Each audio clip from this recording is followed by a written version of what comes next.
देखिए, अभी हम डीएनएस के बारे में थोड़ा-सा देखते हैं।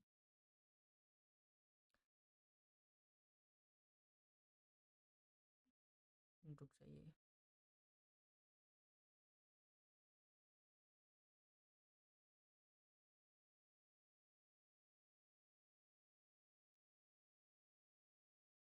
देखिए, हमें ये तो पता है कि डीएनएस यूज़ क्यों होता है। डीएनएस यूज़ होता है वेबसाइट का जो भी नाम है, उसको आईपी में कन्वर्ट करने के लिए। बट इस आईपी तक पहुँचने के लिए हमारे सिस्टम को किस-किस रूट से होते हुए जाना पड़ता है, वो हम आज के इस लेक्चर पे डिस्कस करेंगे। ठीक है? डीएनएस का मतलब बस इतना है कि आपके पास एक वेबसाइट का नाम आपने अपने ब्राउज़र पे डाला। हमारा जो कंप्यूटर है वो लेटर्स वर्ड्स को समझ नहीं पाता है, तो उसको समझने के लिए या फिर उस वेबसाइट से कनेक्ट करने के लिए एक नंबर चाहिए। और ये नंबर क्या है? ये नंबर है आईपी। अब इस आईपी को लेने के लिए वेबसाइट क्या क्या करता है, कहाँ कहाँ पे रिक्वेस्ट भेजता है, हम वो पढ़ेंगे। तो आइए हम सबसे पहले देख लेते हैं डीएनएस। अगेन मैं आपको बता रहा हूँ,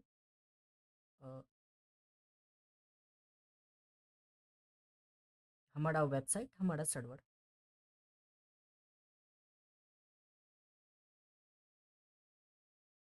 जो भी हमारा रिक्वेस्ट जाएगा,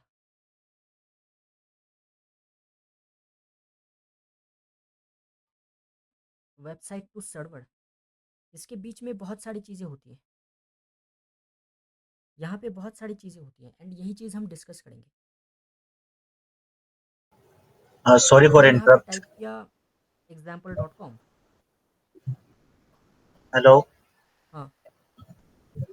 आपने अभी बताया कि डीएनएस जो है हमारी आईपी को कन्वर्ट करता है हम्म। या मैप करता है, राइट?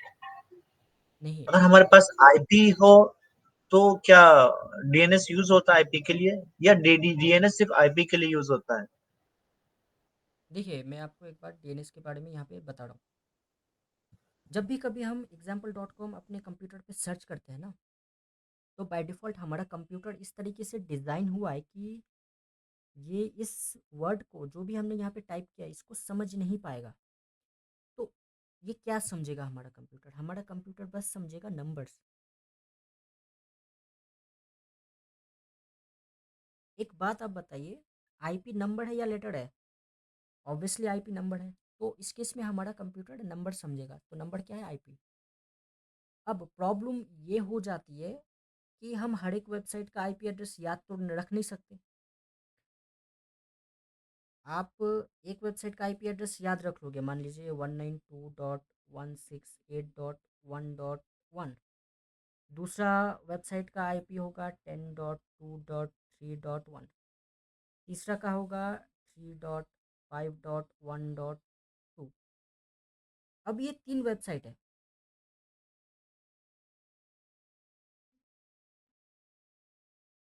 ठीक है। अब ये तीनों वेबसाइट का नाम है google.com, example.com, facebook.com। आपको कौन सा याद रखने में आसानी हो रहा है, नाम या नंबर? नाम। कौन सा आसानी हो रहा है आपको याद रखने में? नाम। नाम याद रख रहे हैं परफेक्टली। तो ये एक बहुत बड़ा प्रॉब्लम था कि हमारा जो ह्यूमन माइंड है वो नंबर याद नहीं रख सकता, इतने बड़े बड़े नंबर। वो बस नाम याद रख सकता है। अब इसको रिजॉल्व करने के लिए ना एक सर्वर बनाया गया, जिसको हम बोलते हैं डीएनएस सर्वर। अब डीएनएस का फुल फॉर्म क्या है? Domain name system. अब इस सर्वर में क्या होगा? डोमेन होगा, बहुत सारा वेबसाइट का नाम होगा, example.com, facebook.com, yahoo.com। अब इससे रिलेटेड जो भी सर्वर है ना, उस सर्वर का भी इसमें एड्रेस होगा। मान लीजिए google.com मैंने यहाँ पे टाइप किया। अब ये रिक्वेस्ट कहाँ पे जाएगा? ये रिक्वेस्ट जाएगा सबसे पहले डीएनएस पे। क्यों जाएगा? क्योंकि इसका एड्रेस भी तो चेक करना है कि ये google.com है कहाँ पे। अब ये यहाँ पे गया, डीएनएस ने बोला अच्छा इसका आईपी एड्रेस ये है, इसका नेम सर्वर ये है, आप यहाँ पे चले जाओ, आपको यहाँ से इसका परफेक्ट ये जो आईपी एड्रेस है वो मिल जाएगा। फिर हमारा रिक्वेस्ट आगे जाएगा, फिर जो भी हमारा डीएनएस आईपी देगा उसके थ्रू हम वेबसाइट को कनेक्ट करेंगे। इतना क्लियर है? यस, क्लियर है। डोमेन को कन्वर्ट करता है आईपी में, उसके बाद हमारा वेबसाइट से कनेक्शन होता है। ठीक है, ये सिंपल सा फॉर्मेट है।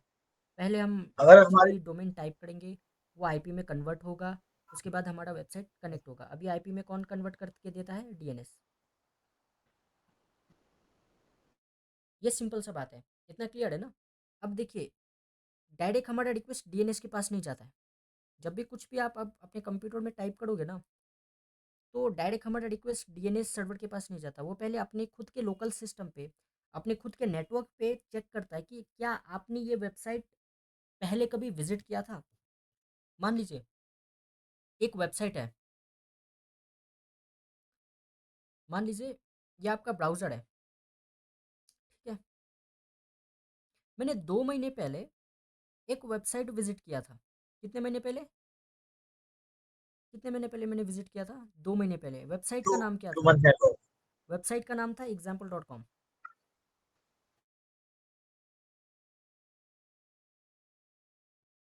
2 महीने पहले मैंने विजिट किया था।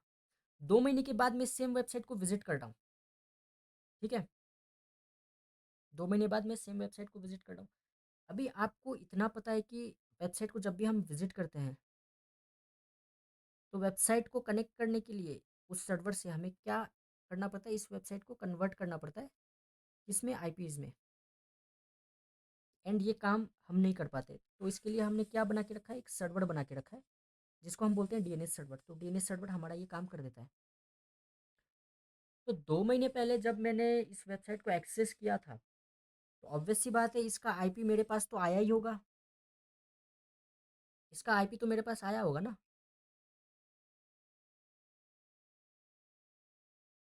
2 महीने पहले अगर मैंने इस वेबसाइट को एक्सेस किया होगा तो इसका आईपी मेरे पास आया होगा। अब ये आईपी मेरे सिस्टम पे स्टोर है। तो मेरा जो पहला स्टेप होगा डीएनएस सर्वर पे जाने से पहले, वो ये होगा कि मैं अपने पूरे सिस्टम पे चेक करूँ कि ये आईपी है कहाँ। ठीक है? समझ रहे हैं आप इस बात को? तो सबसे पहले हमारा जो भी स्टेप होगा, ब्राउज़र पे हमने वेबसाइट टाइप किया,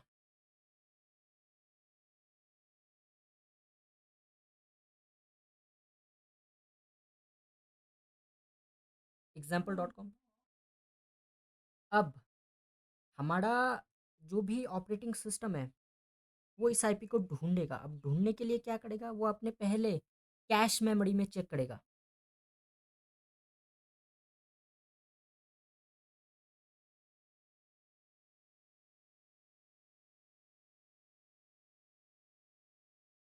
ठीक है, अब ये क्या करेगा? ये कैश मेमोरी में चेक करेगा। अब कैश मेमोरी आपको पता है कि एक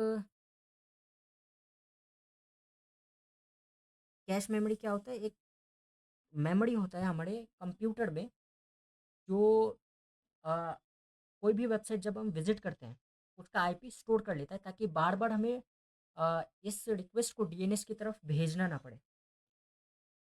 तो ऑपरेटिंग सिस्टम का भी खुद का कैश मेमोरी होता है, ब्राउज़र का भी खुद का कैश मेमोरी होता है,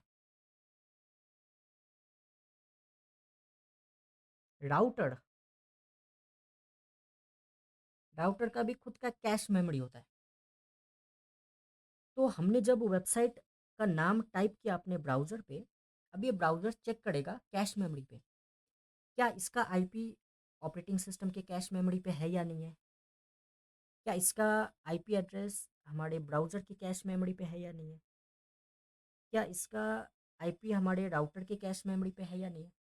अगर मिल गया इसका आईपी, तो हमारा जो रिक्वेस्ट है वो कहाँ चला जाएगा? वेबसाइट पे कनेक्ट हो जाएगा, वेबसाइट के सर्वर पर कनेक्ट हो जाएगा। परफेक्ट। बट अगर बट यहाँ इसमें पे भी इसमें आईपी, हमें एक क्वेरी था, इसमें हमें ये नहीं पता लगेगा ना कि उसने कहाँ से फाइंड किया ये कैशे?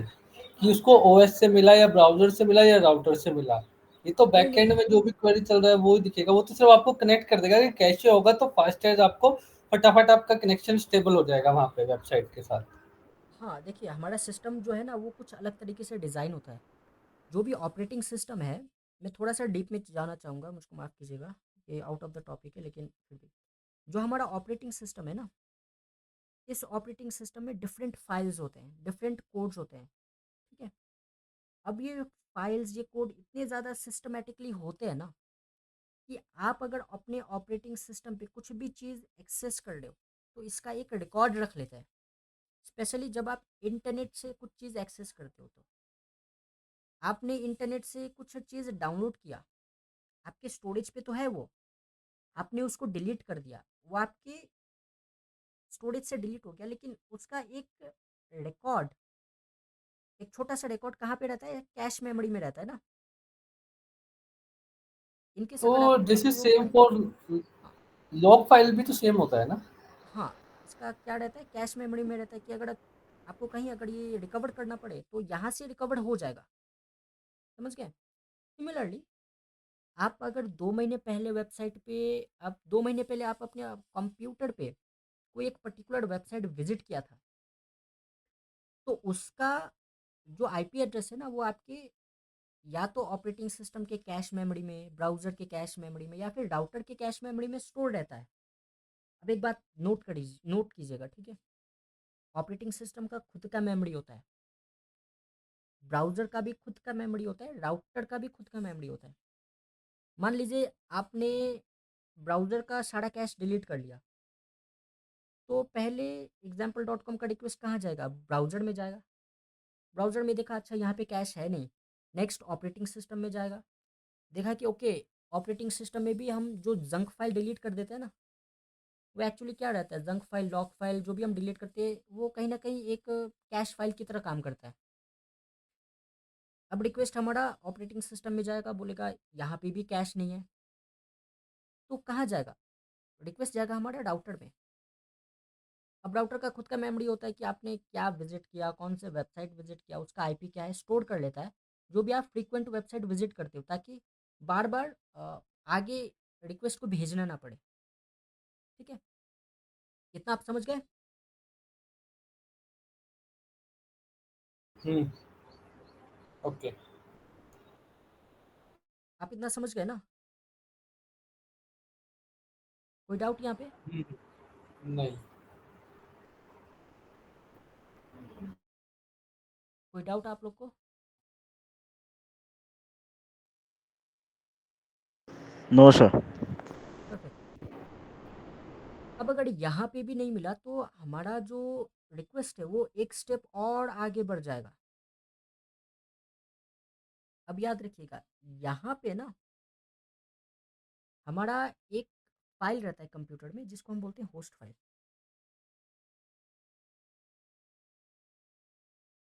यहाँ पे होस्ट फाइल एक टेक्स्ट डॉक्यूमेंट या फिर एक टेक्स्ट फाइल रहता है।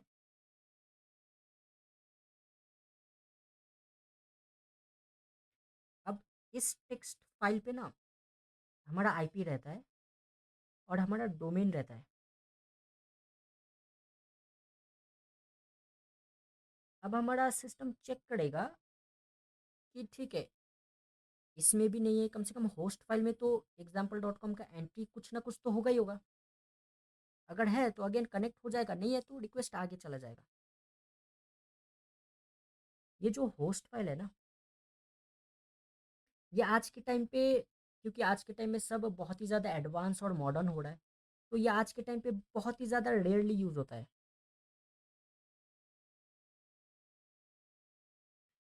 अदरवाइज इसको हम स्किप करके आगे हमारा रिक्वेस्ट प्रोसीड हो जाता है। तो इतना पता है, इतना परफेक्ट है ना? इतना तो समझ आ गया आपको? एक आईपी, एक वेबसाइट का आईपी लेने के लिए हम क्या कर रहे हैं, इतना तो समझ आ गया आपको?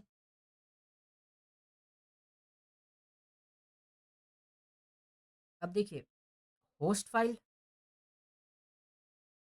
होस्ट फाइल में अब हमारा नहीं मिला, हमारा कैश मेमोरी में नहीं मिला, तो उसके बाद हमारा आगे जाएगा रिक्वेस्ट। अब आगे रिक्वेस्ट कहाँ पे जाएगा, कोई बता सकते हैं क्या? लोकली जो भी हमें करना था एक आईपी को पाने के लिए वो चीज़ हमने कर लिया, फिर भी हमें आईपी एड्रेस नहीं मिला। अब हम क्या करेंगे? अब हम अपने नेटवर्क के बाहर जाएंगे एंड नेटवर्क के बाहर जाके आईपी फाइंड करने का ट्राई करेंगे। अब मान लीजिए आपने इंटरनेट तो यूज़ किया होगा, कोई भी एक कंपनी का, मान लीजिए आपने इंटरनेट लगा के रखा है एयरटेल का। आपने इंटरनेट किसका लगा के रखा है? एयरटेल का लगा के रखा है। आपने इंटरनेट लगा के रखा है जियो का। अब इनका भी तो खुद का एक सर्वर होता है ना, जहाँ पे कौन यूज़र कौन सा वेबसाइट विजिट कर रहा है, उसका आईपी क्या है, इनके पास डिटेल रहता है।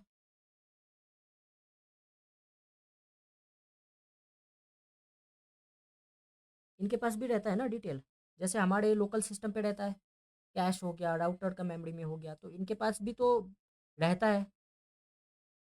ठीक है, तो इसको हम क्या बोलते हैं? डीएनएस रिजॉल्वर रिक्वेस्ट बोलते हैं।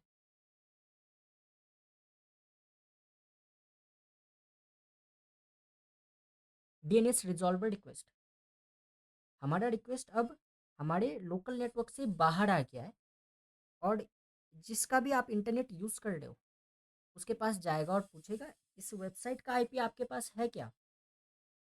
अब ये एयरटेल, जियो, ये सब क्या करेंगे ना, ये पहले अपने कैश मेमोरी में चेक करेंगे, अपने कैश मेमोरी में चेक करेंगे ये आईपी है या नहीं। अब इनके पास भी ये आईपी होगा तो कनेक्ट करवा देंगे, अगर नहीं होगा ना तो ये क्या करते हैं ना, ये एक रिक्वेस्ट भेजते हैं डीएनएस सर्वर को। जो बड़े बड़े डीएनएस सर्वर होते हैं ना, जो प्राइवेट डीएनएस सर्वर होते हैं, जो कि हम ऐसे यूज़ कर पाते हैं, जैसे गूगल का एक खुद का डीएनएस सर्वर है, क्लाउडफ्लेयर का खुद का एक डीएनएस सर्वर है।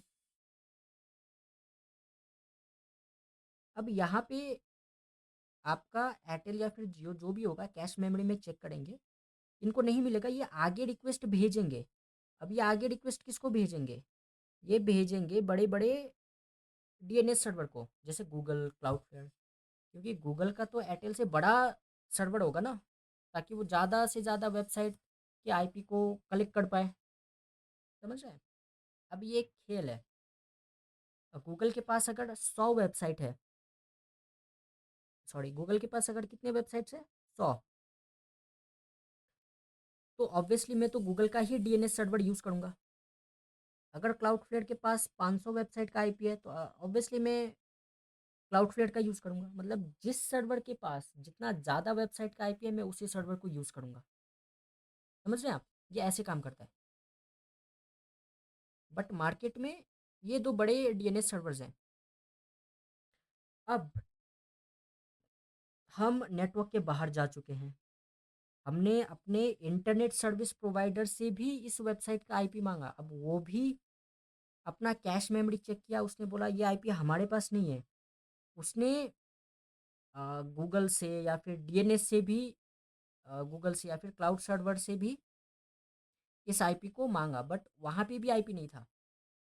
तो इसका मतलब ये जो वेबसाइट का एंट्री है ना, ये यहाँ पे कहीं एंट्री नहीं है। समझ गए आप? इस वेबसाइट का एंट्री अभी हुआ ही नहीं है।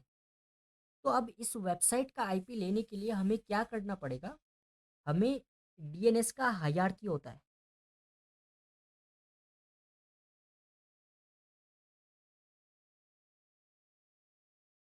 डीएनएस का एक हायरार्की होता है, उसको हमें करना पड़ता है। अब डीएनएस का हायरार्की मतलब क्या? हमें स्टेप बाय स्टेप जाके इसका आईपी लेना पड़ता है। एंड जब इसका आईपी हमें मिल जाता है ना, तब डीएनएस, जैसे गूगल हो गया, क्लाउडफ्लेयर हो गया, या फिर एयरटेल हो गया, या फिर आपका राउटर हो गया, आपके कंप्यूटर का कैश हो गया, ये आईपी स्टोर कर लेंगे ताकि उनको रिपीट ये प्रोसेस ना करना पड़े। इतना आपको बात समझ आ रहा है? चलिए, अब यहाँ पे भी एयरटेल हमारे आईएसपी के पास भी इसका आईपी एड्रेस नहीं है, तो अब हम करें क्या? तो हमारा जो रिक्वेस्ट है ना, वो हमारा रिक्वेस्ट कहाँ जाएगा? वो हमारा रिक्वेस्ट जाएगा और एक स्टेप आगे, और यहाँ से एक्चुअल कहानी शुरू होता है। अभी तक जो भी हमने देखा, हमने बस ये देखा कि इस वेबसाइट का आईपी किसके पास है या नहीं है। अगर आईपी है तो कनेक्ट हो गया, अगर नहीं है तो हमारा रिक्वेस्ट आगे गया। अब हमें पता चल गया कि हमने अपने कंप्यूटर में भी चेक कर लिया आईपी नहीं है, हमने ऑपरेटिंग सिस्टम में भी चेक कर लिया आईपी नहीं है, हमने आईएसपी के थ्रू भी चेक कर लिया इसका आईपी ही नहीं है। अब हमें क्या करना पड़ेगा, अब हमें इसका आईपी लेके आना पड़ेगा। अब वो कैसे लेंगे, अब यहाँ पे हमारा खेल स्टार्ट होता है। अब हमारा रिक्वेस्ट कहाँ पे जाएगा, रूट सर्वर के पास जाएगा।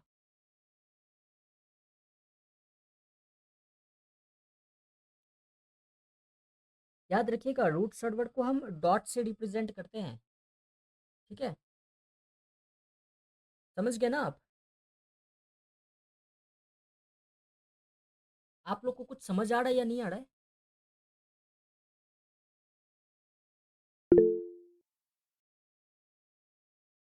गर्व आपको समझ आ रहा है। Yes sir. गर्व आपकी वॉइस नहीं आ रही। हेलो। हाँ गर्व आपको समझ आ रहा है। Yes sir. परफेक्ट। अब देखिए हमारा जो भी रिक्वेस्ट है वो रूट सर्वर के पास पहुंच गया। अब रूट सर्वर को ये पता नहीं रहता कि ये जो आईपी है ना, इस वेबसाइट का एग्जैक्ट आईपी कहाँ पे है। सॉरी, रूट सर्वर को ये पता नहीं रहता कि इसका आईपी किसके पास है। रूट सर्वर के पास example.com का आईपी नहीं रहता है, बट क्योंकि ये रूट सर्वर है तो इसको पता रहता है कि डॉट के बाद जो भी चीज़ आप यूज़ करते हो ना, जैसे डॉट के बाद हमने क्या यूज़ किया, डॉट कॉम, डॉट इन, तो इसको पता रहता है कि डॉट कॉम, डॉट इन, ये जो सारा चीज़ है ये कौन सा सर्वर हैंडल करता है। तो रूट सर्वर क्या करेगा, अपना रिक्वेस्ट को भेज देगा। ओह सॉरी, रूट सर्वर क्या करेगा, अपना रिक्वेस्ट को भेज देगा एक दूसरे सर्वर के पास। क्योंकि अगेन रूट सर्वर के पास तो आईपी एड्रेस रहता ही नहीं है, रूट सर्वर को तो बस ये पता रहता है कि इसका अगर आईपी चाहिए तो आपको कौन से सर्वर पे जाना पड़ेगा। उस सर्वर का नाम क्या है, टीएलडी सर्वर। इस सर्वर का नाम क्या है, टॉप लेवल डोमेन सर्वर। अब देखिए ये रूट सर्वर है, ठीक है, जिसको हम रिप्रेजेंट करते हैं डॉट डॉट से। अब डॉट के बाद का जो भी काम है वो top level domain server handle करता है, जैसे dot com, dot in, dot are you, dot U के। अब देखिए ये जो टॉप लेवल डोमेन है ना, इसके पास भी एग्जैक्ट आईपी नहीं रहता है हमारे वेबसाइट का। ये भी आगे रिक्वेस्ट ट्रांसफ़र करेगा, ठीक है, आगे रिक्वेस्ट को ट्रांसफ़र कर देगा। लेकिन टॉप लेवल डोमेन को पता रहता है कि हर एक कंट्री ना, जितने भी ग्लोब में कंट्रीज़ हैं वो हर एक कंट्री डिवाइड हुए हैं, ठीक है। जैसे एशिया है तो एशिया में कुछ कंट्रीज़ होंगे जिन कंट्री के जिन कंट्री का एक्सटेंशन क्या रहेगा, डॉट इन रहेगा, डॉट पी के रहेगा, डॉट आर यू रहेगा। तो टॉप लेवल डोमेन को ये पता रहता है, एक मिनट,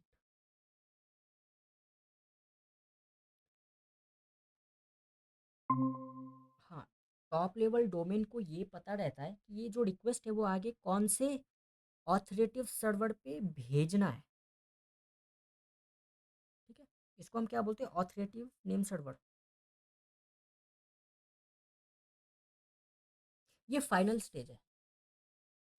जैसे अगर एशिया का ऑथोरेटिव नेम सर्वर है तो टॉप लेवल डोमेन हमारा रिक्वेस्ट को एशिया के ऑथोरेटिव नेम सर्वर पे भेज देगा। अगर ये पैसिफिक का है तो पैसिफिक में भेज देगा, है ना, समझ रहे हैं। तो हमारा रिक्वेस्ट आता है आखिर में ऑथोरेटिव नेम सर्वर के पास। यानी ये जो ऑथोरेटिव नेम सर्वर है ना, इसके पास हमारा वेबसाइट का आईपी रहता है।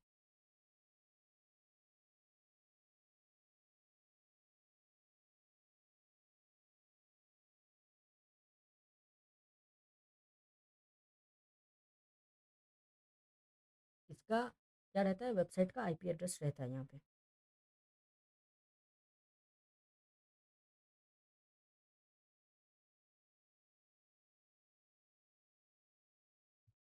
अब आईपी एड्रेस मिल गया। अब उसके बाद क्या,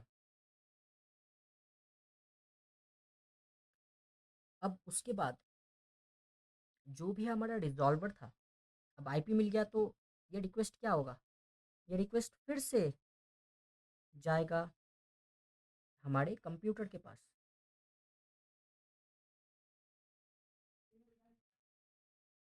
ये रिक्वेस्ट कहाँ पे चला जाएगा, हमारे कंप्यूटर के पास चला जाएगा।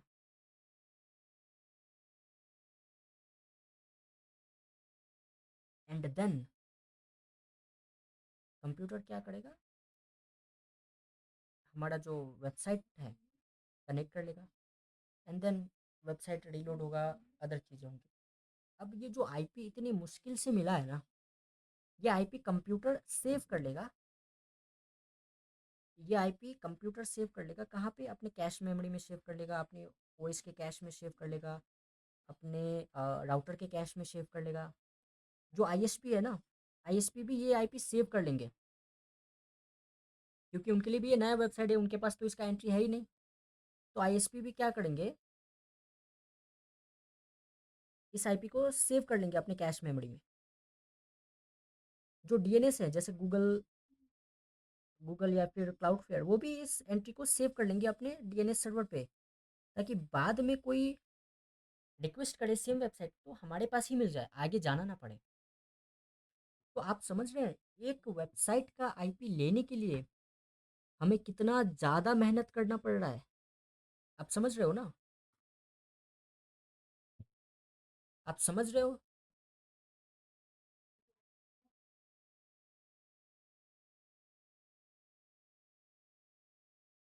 गर्व, यस सर। ये आईपी जो है हमारी, ये ज़ोन फाइल में भी सेव होती है ना? नहीं, जोन फाइल हम अभी डिस्कस नहीं कर रहे। कैशे में सेव हो जाती है। हम्म। तो इस तरीके से हम आईपी लेते हैं, तो इसीलिए हमारा जो सिस्टम है ना, ये सेम प्रोसेस बार बार रिपीट करना ना पड़े, इसीलिए हमारा जो सिस्टम है वो इस आईपी को सेव कर लेता है अपने पास, ताकि नेक्स्ट टाइम हम 2 महीने बाद 3 महीने बाद भी इस वेबसाइट को विजिट करें तो इसके पास हमारा आईपी हो। अगर नहीं रहेगा तो सेम हमें फर्स्ट स्टेप क्या करना पड़ेगा, अपने रूट सर्वर पे जाना पड़ेगा। रूट सर्वर कहाँ भेजेगा, टॉप लेवल डोमेन सर्वर के पास। टॉप लेवल डोमेन सर्वर कहाँ भेजेगा, ऑथोरेटिव सर्वर के पास। एंड देन ऑथोरेटिव सर्वर के पास आईपी मिल जाएगा। उसके बाद हमारा रिक्वेस्ट कहाँ जाएगा, फाइनली हमारे कंप्यूटर पे आएगा, क्योंकि आईपी तो मिल गया। एंड देन हमारा कंप्यूटर इस आईपी को सेव करेगा, उसके बाद रिक्वेस्ट बन जाएगा। समझ रहे हैं आप। तो ये था वर्किंग ऑफ डीएनएस।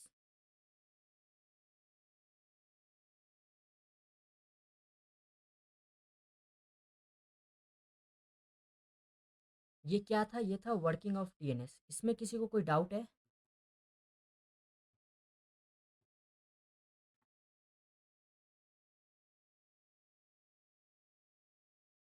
कोई डाउट किसी को।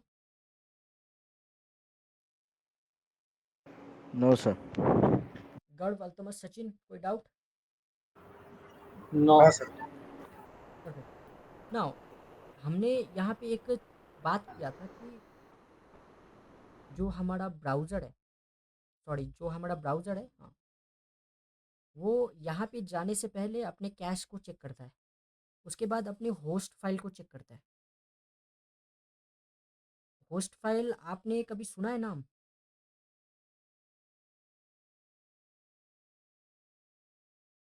बताइए आप लोगों ने नाम सुना है क्या होस्ट फाइल का।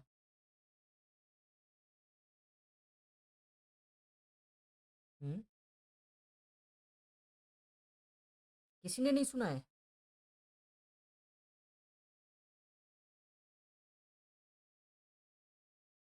हमारे कंप्यूटर में ऐसे बहुत सारे फाइल्स रहते हैं जिसके बारे में हमें पता नहीं है, तो होस्ट फाइल उनमें से एक फाइल है।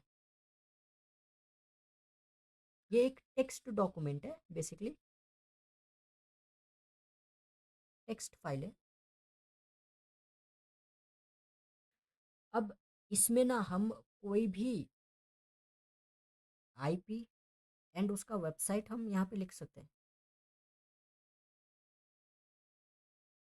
एंड अगर हमने इस होस्ट फाइल पे आईपी एंड वेबसाइट का नाम लिख दिया ना, तो हमारा जो भी कंप्यूटर सिस्टम है, हम अगर उस वेबसाइट को टाइप करेंगे, उसका आईपी ब्राउज़र के कैश में चेक करेगा। ब्राउज़र के कैश में नहीं मिला तो होस्ट फाइल में चेक करेगा। एंड अगर होस्ट बेसिकली फाइल में ये मिल गया होस्ट तो फाइल होता कहाँ वापस पर है? कनेक्ट कर देगा। तो इससे हमारा बेनिफिट क्या हो रहा है? इससे हमारा बेनिफिट ये हो रहा है कि एक्सक्यूज मी, हमारा ये जो मैं मालूम कर रहा हूँ कि ये होस्ट फाइल होता कहाँ पर है? हाँ, एक मिनट। इससे होगा क्या? इससे होगा ये कि जो भी हमारा रिक्वेस्ट है वो आगे नहीं जाएगा। तो जैसे हमने लास्ट स्टेप में क्या देखा था, हमारा रिक्वेस्ट कहाँ पे गया? आईएसपी पे गया। हमारा रिक्वेस्ट कहाँ पे गया? आईएसपी पे गया। आईएसपी के बाद हमारा रिक्वेस्ट कहाँ पे गया? रूट सर्वर पे गया। उसके बाद हमारा कहाँ गया? टॉप लेवल डोमेन सर्वर पे गया। उसके बाद हमारा कहाँ गया?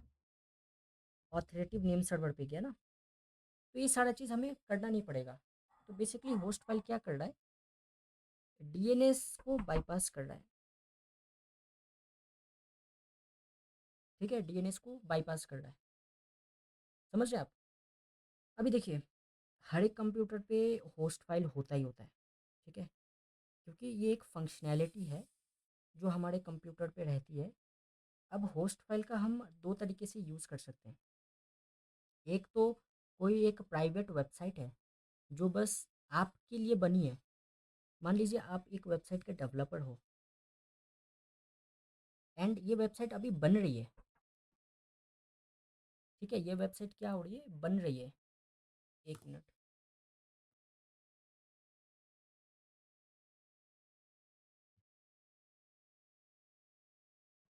अगर मान लीजिए आप डेवलपर हो, एक वेबसाइट बन रही है। ऑब्वियसली वेबसाइट जब भी बनेगी तो उसका आईपी तो आपके पास रहेगा।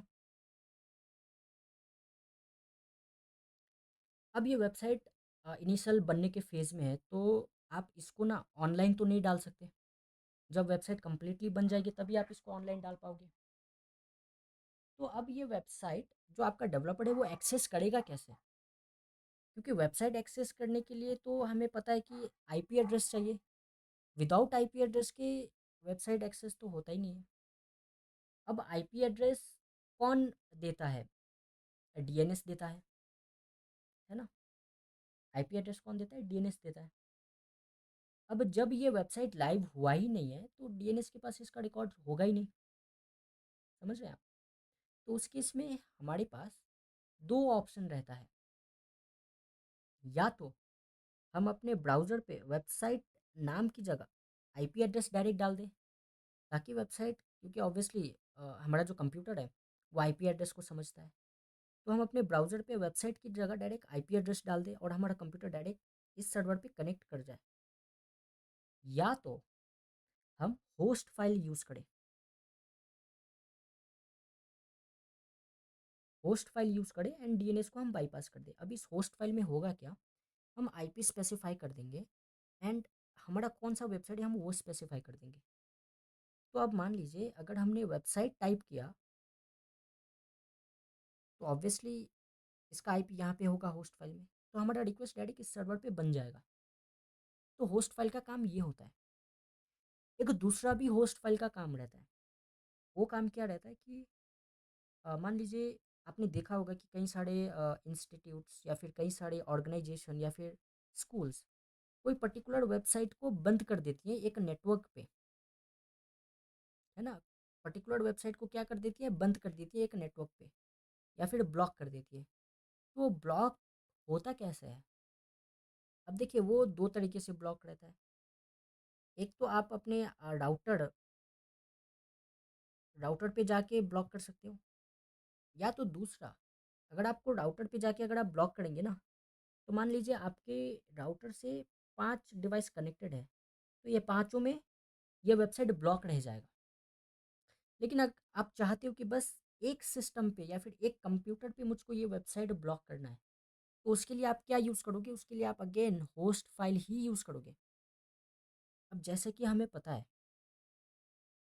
अगर हमारे कंप्यूटर को वेबसाइट का आईपी होस्ट फाइल में मिल जाएगा, तो वो डायरेक्ट रिक्वेस्ट भेज देगा एंड वो डीएनएस के पास नहीं जाएगा इसका आईपी मांगने के लिए। क्या हो अगर हम आईपी ही गलत डाल दे तो?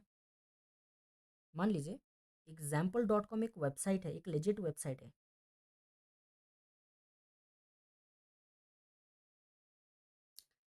अब आप चाहते हैं कि इस वेबसाइट को मैं एक ही कंप्यूटर पे ब्लॉक करूं ताकि वो कंप्यूटर इस वेबसाइट को एक्सेस ना कर पाए। अगर मैं पूरा का पूरा राउटर में जाके बंद ब्लॉक कर दूंगा तो कोई भी एक्सेस नहीं कर पाएगा, बट आपको तो वो वेबसाइट एक्सेस करना है। बट आप एक सिस्टम पे इसको कॉन्फ़िगर करना चाहते हो कि वो सिस्टम इसको एक्सेस ना करे।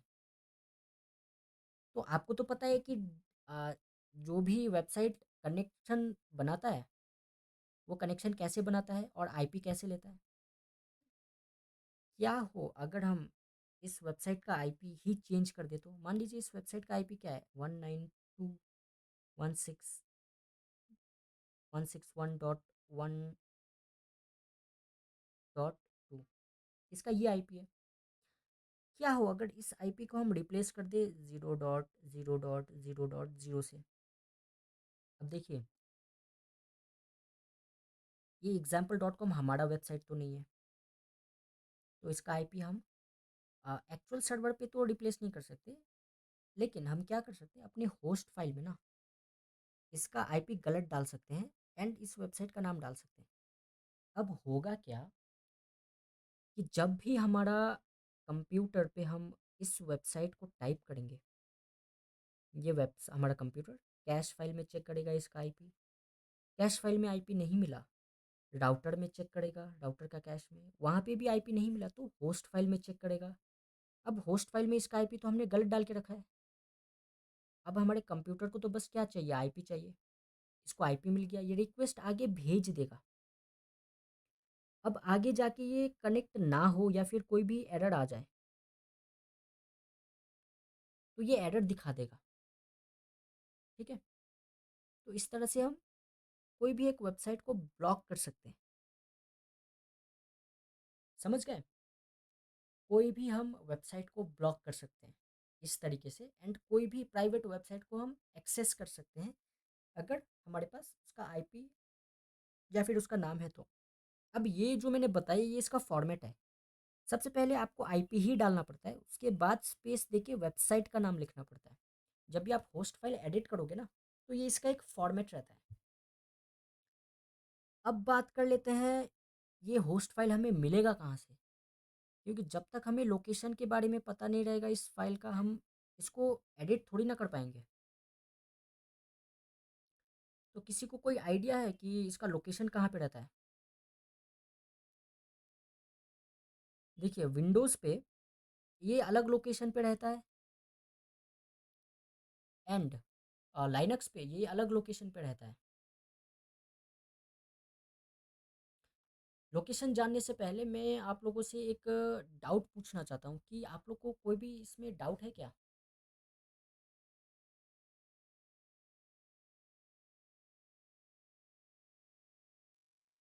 किसी को कोई भी No, डाउट? sir. अभी जैसे आपने कहा कि अगर हम कोई भी वेबसाइट डालते हैं तो वो सबसे पहले हमारे कंप्यूटर में उसको फाइंड करता है उसकी आईपी को, राइट? फिर जी। कैशे में फाइंड करता है, के बाद फिर में होस्ट फाइल में फाइंड करता है। हम्म। तो मैं क्या मालूम करना चाहता हूँ हमारे कंप्यूटर में कहाँ फाइल फाइंड करता है उसको? कैश स्टोरेज में, ब्राउज़र का कैश कैश। स्टोरेज में। हाँ। ठीक है। हम्म। अभी हम बात करते हैं लोकेशन के बारे में। तो देखिए, विंडोज़ के केस में ये आपका स्टोर रहता है, मैं आपको बता देता हूँ विंडोज़ के केस में, और हमारे लाइनक्स के केस में ये कहाँ पे स्टोर रहता है।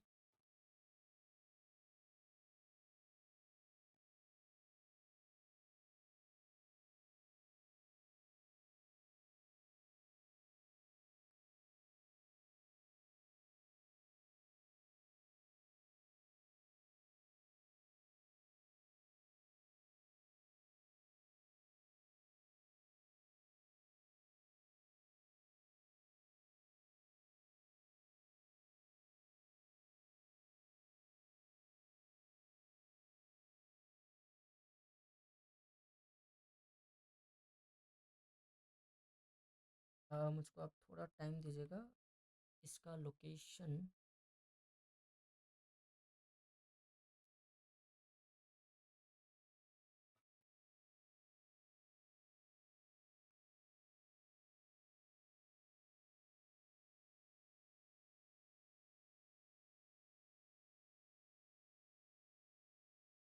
देखिए, विंडोज़ के केस में ना हमारे पास जब भी आप सी ड्राइव पे जाएंगे आपको एक फ़ोल्डर मिलेगा sys32।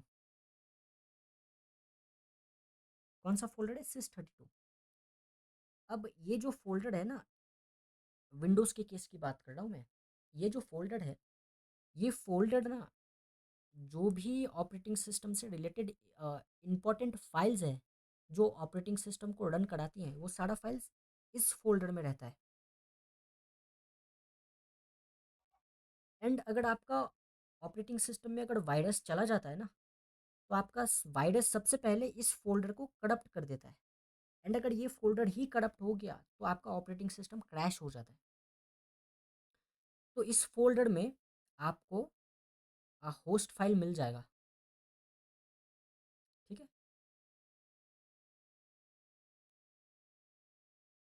इस फोल्डर में आपको होस्ट फाइल मिल जाएगा। अब इस फोल्डर में जाइएगा, उसके बाद इसके अंदर एक और फोल्डर रहता है जिसका नाम है ड्राइवर्स। अब इसके अंदर आपका ETC एंड इसके अंदर आपका होस्ट फाइल रहता है etc/HOSTS। अब यहाँ पे देखिए, ये जो फाइल है ना, क्योंकि अगेन हम सिस्टम के ऐसे लोकेशन पे है जिस लोकेशन पे नॉर्मल यूज़र को जाना अलाउड नहीं है, ये system32। क्यों अलाउड नहीं है? क्योंकि यहाँ पे सिस्टम से रिलेटेड फाइल्स रहता है, अगर ये कुछ हो जाए तो पूरा का पूरा ऑपरेटिंग सिस्टम ही क्रैश हो जाएगा। तो इस फाइल को एक्सेस करने के लिए ना आपको एडमिन एडमिन का प्रिविलेज देना पड़ता है, मतलब एडमिन का एक्सेस आपको ग्रांट करना पड़ता है इस फोल्डर को एक्सेस करने से पहले। एंड उसके बाद आप इस फाइल को एडिट कर सकते हैं एंड सेव कर सकते हैं नॉर्मली। तो ये तो रहा विंडोज़ की बात। विंडोज़ में हम ETC होस्ट फाइल को कहाँ पे ढूंढ पाए और कैसे एडिट कर पाए। अब लाइनक्स में ना केस बहुत ही ज़्यादा आसान हो जाता है। क्यों? क्योंकि लाइनक्स में हम बेसिकली क्या करते हैं, लाइनक्स में हम कमांड यूज़ करते हैं। लाइनक्स के केस में आपको यहाँ पे मिल जाएगा ETCHUS।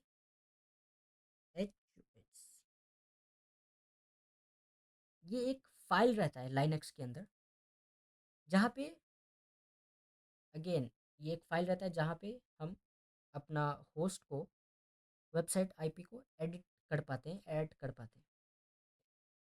अब देखिए, विंडोज़ पे ओपन करने के लिए आपको फोल्डर टू फोल्डर करना पड़ेगा। लाइनक्स में ओपन करने के लिए आपको बस एक या दो कमांड ही टाइप करने पड़ेंगे और आपका ये फाइल जो है वो ओपन हो जाएगा।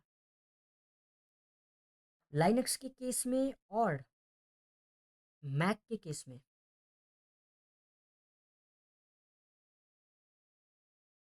दोनों केस में ये लोकेशन सेम रहता है, ठीक है। इसका मैंने आपको बता दिया फॉर्मेट क्या है। फॉर्मेट ये है सेट करने का। तो इसका हम एक एग्जाम्पल देख लेते हैं। आपको एग्जाम्पल देखना है क्या?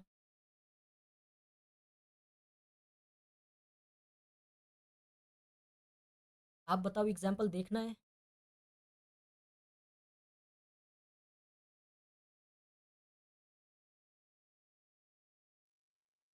Yes, sir.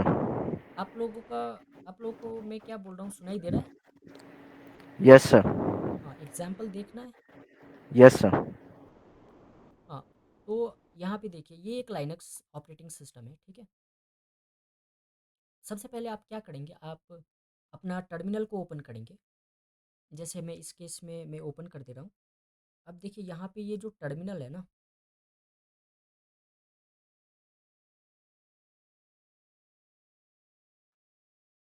ये जो टर्मिनल है,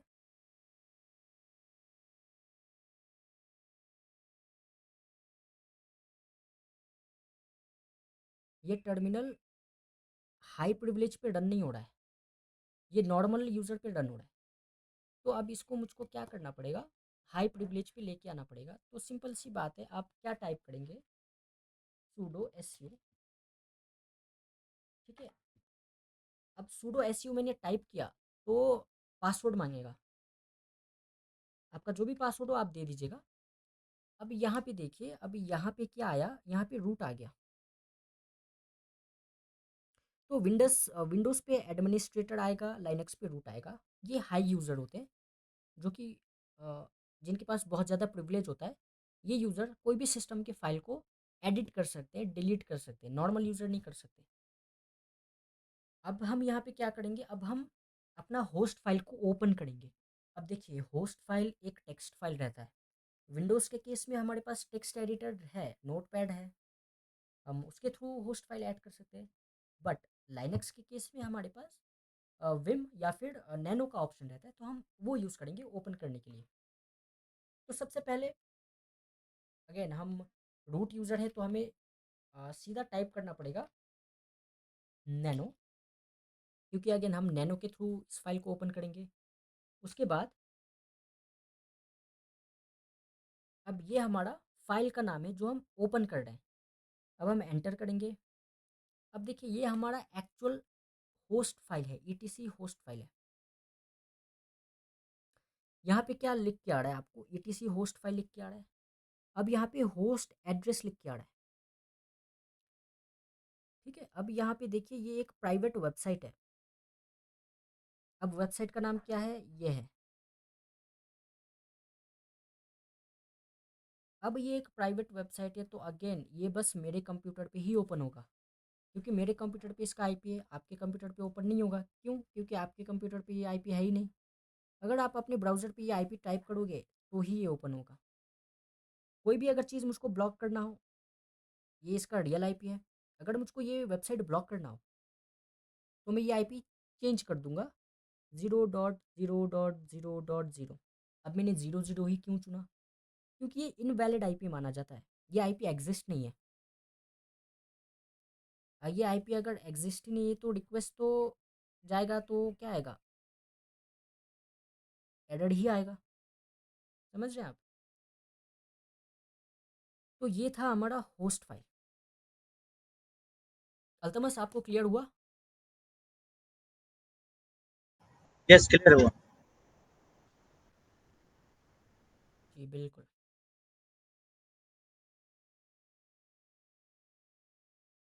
अब हमने होस्ट फाइल देख लिया। अब हम कुछ ऐसे कॉन्सेप्ट्स हैं डीएनएस में जो हमें डिस्कस करना बहुत ज़्यादा ज़रूरी है। हमने डीएनएस पढ़ा, हमने डीएनएस में क्या पढ़ा, हमने डीएनएस में बस ये पढ़ा कि रिक्वेस्ट जा कैसे रहा है एक आईपी को लेने के लिए, राइट। अभी हम पढ़ेंगे डीएनएस के अंदर क्या चल रहा है, डीएनएस के अंदर होता क्या है, वो चीज़ हम पढ़ेंगे, ठीक है।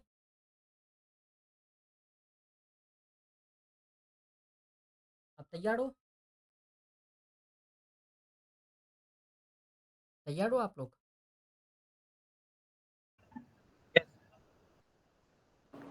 Yes, sir. अभी आपने कभी ये सोचा है क्या कि जो भी हमारा वेबसाइट होता है, वो हमारा जो वेबसाइट है,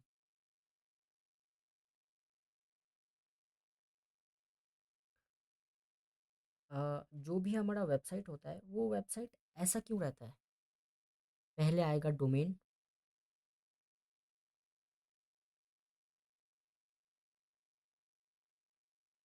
ठीक है, एग्जाम्पल, उसके बाद डॉट, उसके बाद कॉम। ऐसा क्यों नहीं रहता डॉट,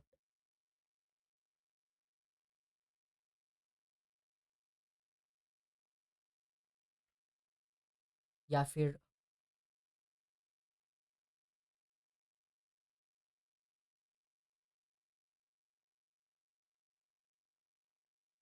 ऐसा क्यों नहीं रहता हमारा वेबसाइट? यही फॉर्मेट में क्यों रहता है? किसी ने सोचा है? या किसी ने सोचा है अगर हम इस तरीके से डोमेन को परचेस करें तो क्या होगा? वो मिलेगा, नहीं मिलेगा, या फिर क्या होगा? या आपने कभी सोचा ये कौन मेंटेन करता है इसका फॉर्मेट?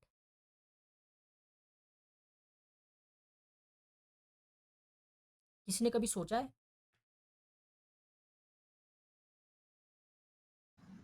नो सर, नो प्रथम आइडिया। ओके, हाँ, तो देखिए, एक सिस्टम होता है जिसको हम बोलते हैं डोमेन नेम स्पेस।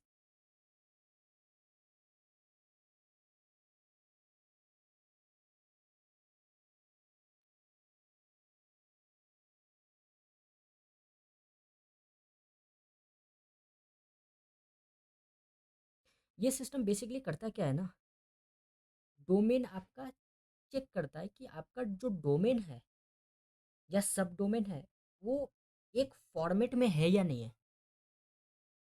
ऐसा नहीं कि कॉम डॉट पहले आ गया उसके बाद एग्जाम्पल आ गया, ऐसा नहीं। एक फॉर्मेट मेंटेन रहता है। अब ये फॉर्मेट मेंटेन करने का काम किसका है? ये डोमेन नेम स्पेस का है। ठीक है,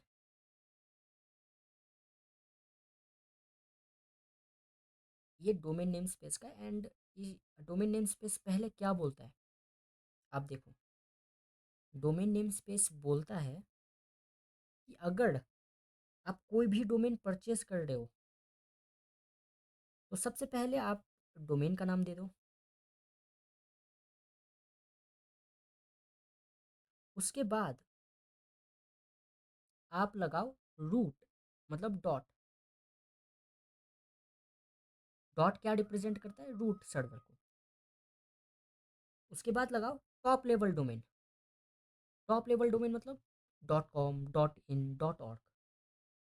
तो मैंने यहाँ पे लगाया डॉट इन।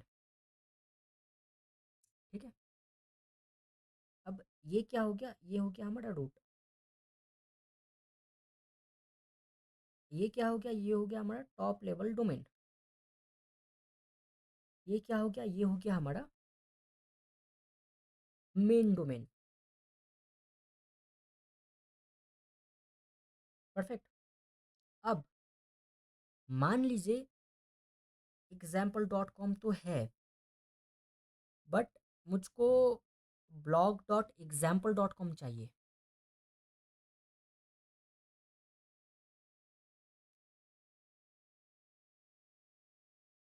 blog.example.com।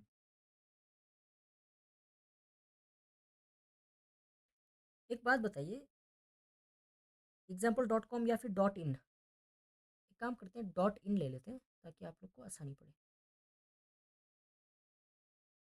एक बात बताइए, ये दोनों वेबसाइट सिमिलर दिख रहा है या नहीं दिख रहा है?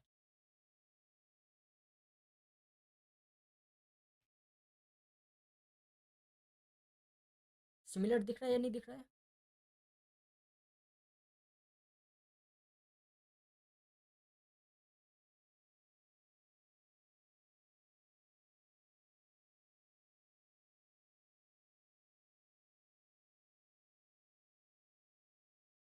हेलो?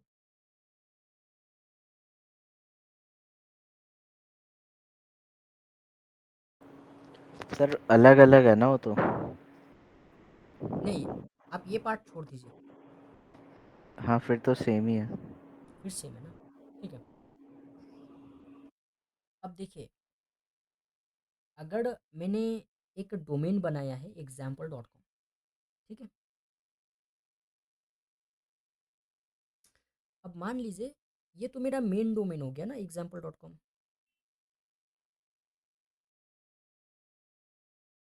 इस पे क्या है? इस पे मेरा शॉपिंग साइट है।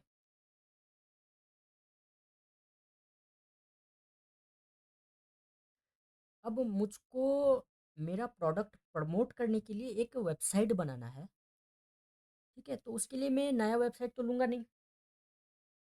मुझको वो वेबसाइट इसी के अंडर डन करना है, मेरा मेन डोमेन के अंडर डन करना है। तो मैं क्या करूँगा, ये जो मेन डोमेन है ना, इसी के नाम के आगे मैं अपना खुद का एक कुछ कुछ भी डोमेन है उसका नाम लगा दूंगा, जैसे कि गिफ्ट डॉट एग्जाम्पल.com।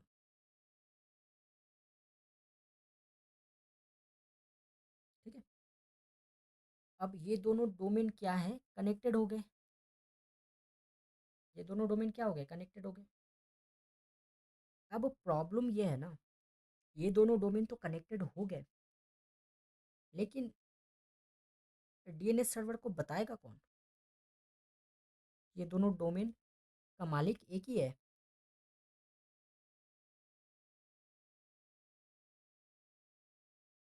ये दोनों डोमेन का मालिक एक ही है, ये बताएगा कौन?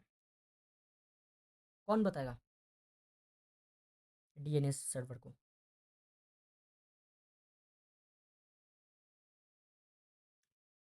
तो वो हम आगे देखेंगे।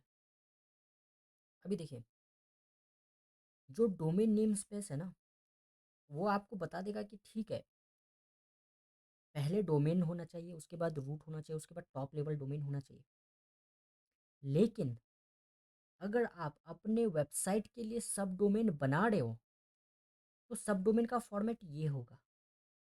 पहले आप क्या प्रोडक्ट के बारे में सब डोमेन बना रहे हो उसका नाम लिखो, उसके बाद उसको सेपरेट करो डॉट के थ्रू, उसके बाद आपका मेन डोमेन, उसके बाद रूट, उसके बाद टॉप लेवल डोमेन। ठीक है, तो ये क्या हो गया, इस फॉर्मेट को हम बोलेंगे second level domain, main domain, root, top level domain. Perfect, ये समझ आ गया। ये है डोमेन का फॉर्मेट, और इसको हैंडल करने का काम, मेंटेन करने का काम कौन करता है? Domain name space. ठीक है ना, समझ में आ रहा है आप लोग को? आ रहा है समझ में सर। इसमें डोमेन या और सब डोमेन का भी जो भी काम है वो सब डोमेन नेम स्पेस करता है। नहीं, आपका फॉर्मेट कौन सा होगा? अगर आप कोई भी डोमेन परचेज कर रहे हो ना, तो डोमेन परचेज करने का एक फॉर्मेट रहता है ना, कि पहले डोमेन का नाम आता है, उसके बाद डॉट आता है, उसके बाद डॉट कॉम, डॉट इन, ये सब चीज़ आता है ना। हाँ, तो ये जो भी इसका देखता कौन है, ये फॉर्मेट है, मेंटेन कौन करता है? Domain name space. हाँ, तो ये डोमेन नेम स्पेस मेंटेन करता है। अगर फॉर्मेट गलत हुआ तो डोमेन आपका रजिस्टर्ड ही नहीं होगा। और अगर आप सब डोमेन परचेज कर रहे हो, तो सब डोमेन आप कैसे परचेज कर सकते हो? उसका भी फॉर्मेट तो होना चाहिए ना, समझ रहे हैं आप? तो सब डोमेन का फॉर्मेट ये है, डोमेन नेम स्पेस क्या बोलता है, अगर आप सब डोमेन परचेज कर रहे हो, तो सबसे पहले उस सब डोमेन का नाम डालो, उसके बाद डॉट लगाओ, उसके बाद मेन डोमेन लगाओ। समझ रहे हैं आप?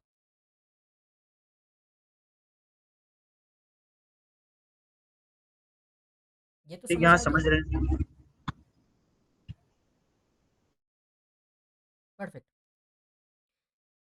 तो हमने ये बताया, ये अभी हमने देखा कि डोमेन नेम स्पेस काम कैसे करता है।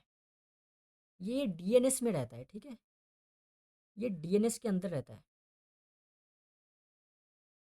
तभी तो डीएनएस पहचान लेता है ना कि कौन सा डोमेन का फॉर्मेट क्या है, कैसे है, क्या नहीं है। DNS,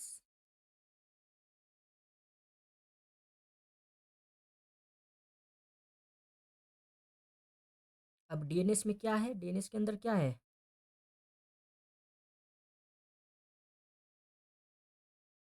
domain name space.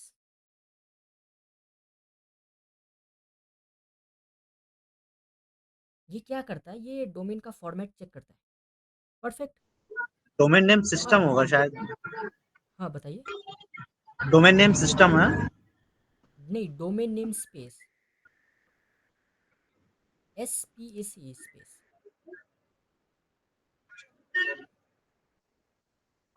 अब तो डोमेन नेम सिस्टम क्या फिर वो अलग होता है? नहीं, इसे ही डोमेन नेम सिस्टम बोलते हैं?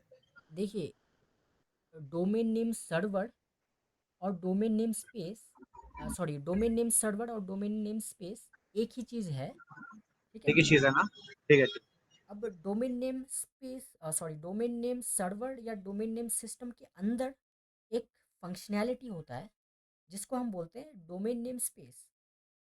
अब ये फंक्शनैलिटी क्या करता है, डोमेन करेक्ट फॉर्मेट में है या नहीं है, बस उसी को चेक करता है। ओके।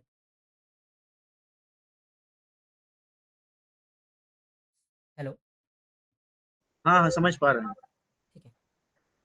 अब एक सिचुएशन लेते हैं, मान लीजिए गूगल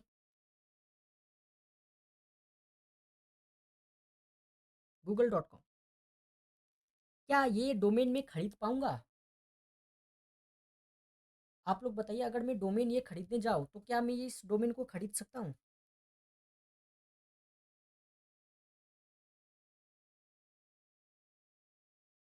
आप लोग समझ रहे हो?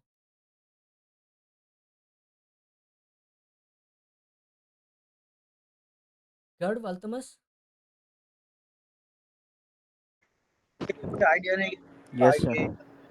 हाँ, अगर मैं आज के टाइम पे google.com डोमेन को खरीदना चाहूँ तो क्या मैं खरीद पाऊंगा?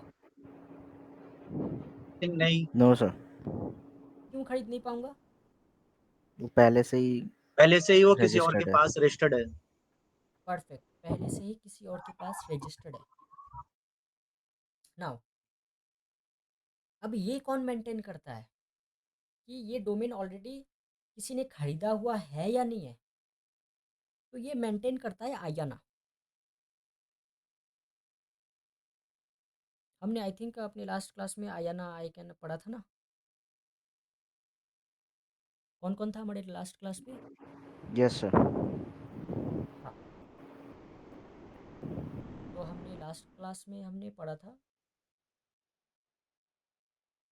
आई कैन एक ऑर्गेनाइजेशन है।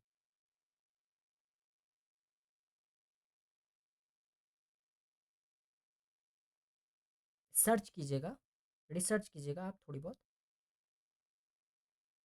कोई भी इंटरनेट पे डोमेन डुप्लीकेट ना हो, ये आई कैन चेक करता है। चलिए मान लीजिए मैं google.com तो नहीं खरीद पाऊंगा।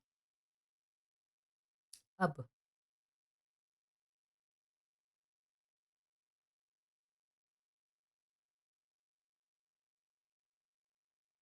क्या मैं blog.google.com खरीद पाऊंगा?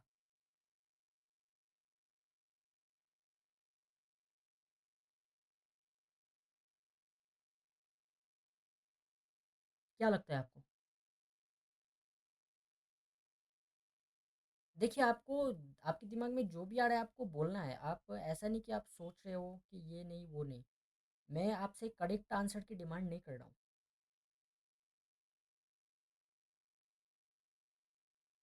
सॉरी, मैंने क्वेश्चन नहीं सुना। बताइए। मैं कोई नहीं क्वेश्चन बता। नहीं मैं सुन पाया, प्लीज अगेन। क्या मैं blog.google.com को खरीद पाऊंगा? अगर ये रजिस्टर्ड नहीं है, हम्म। अगर ये रजिस्टर्ड नहीं है किसी भी ये वेबसाइट किसी भी कंपनी को, तो आप खरीद सकते हो। और अगर रजिस्टर्ड है परफेक्ट। तो नहीं खरीदोगे। हम्म। अब यहाँ पे देखिए, एक यहाँ पे एक यूजर है, ठीक है। अब उसको इस blog.google.com से अगर मैंने कोई भी मेल भेजा और बोला कि आप अपना जीमेल का पासवर्ड रीसेट करो, तो ये जो पर्सन है वो क्या देखेगा? ये गूगल का डोमेन देखेगा ना, और सोचेगा यार ये गूगल का डोमेन की तरफ से मुझको मेल मिला है, मतलब कि ये ऑथेंटिक मेल है, तो मैं अपना पासवर्ड रीसेट कर लेता हूँ। बट क्या हो अगर ये डोमेन जो है वो गूगल कंट्रोल ही ना करता हो, तो ये रिस्की है या नहीं है? क्या, सॉरी, क्या बताया आपने? मान लीजिए blog.google.com डोमेन मैंने परचेज कर लिया, मैंने कोई भी यूज़र को उसका ईमेल का पासवर्ड रीसेट करने का ईमेल कर दिया इस डोमेन से, और उस यूज़र ने वो पासवर्ड रीसेट कर लिया, तो उसका पासवर्ड तो ऑब्वियसली मेरे पास आ जाएगा, है ना? हाँ हाँ, जाएगा। उसका पासवर्ड किसके पास आएगा? मेरे पास आएगा या नहीं आएगा? अब यूज़र को आएगा बाद में आएगा। पता चले कि ये जो blog.google.com था ये एक्चुअल गूगल का डोमेन था ही नहीं, ये तो कोई अटैकर का डोमेन था। समझ रहे हो? तो उस केस में क्या होगा? उस केस में ये तो बहुत ज़्यादा डेंजरस हो जाएगा ना। हाँ बिल्कुल। तो अब इसको सेव करने के लिए कंपनीज क्या करती है? कंपनीज जो भी पॉसिबल सब डोमेन है वो परचेज कर लेती हैं, ठीक है, वो परचेज कर लेती हैं। एंड अगेन उनका फॉर्मेट कौन डिसाइड करता है? उनका फॉर्मेट डिसाइड करता है डोमेन नेम स्पेस कि क्या फॉर्मेट रहेगा। एंड कंपनीज ने डोमेन तो खरीद लिया है। मान लीजिए मैंने 5 डोमेन खरीदा आज। मैंने कितना डोमेन खरीदा? मैंने 5 डोमेन खरीदा। x.com, eex.com, e2ex.com, e3e.com, ex, ठीक है, एंड सो ऑन। अब डीएनएस को तो थोड़ी ना पता है कि ये जो सारे के सारे वेबसाइट है ये एक ही ऑर्गेनाइजेशन के हैं। डीएनएस को पता है क्या?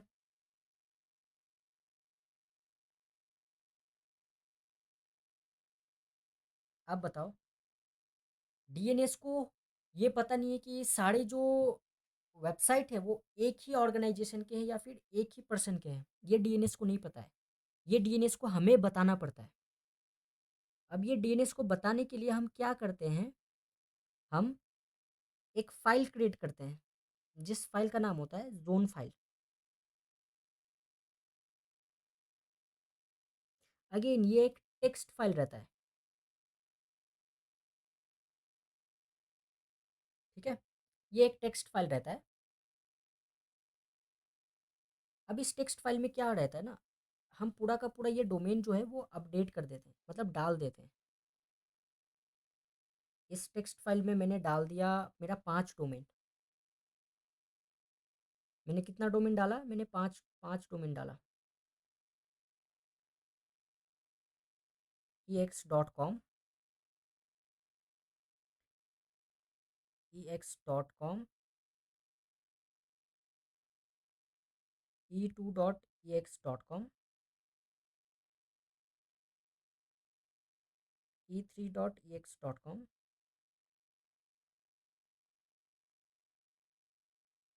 अब डीएनएस को पता है ये जो पांचों के पांचों डोमेन है ना वो एक बंदा या फिर एक ऑर्गेनाइजेशन कंट्रोल कर रहा है।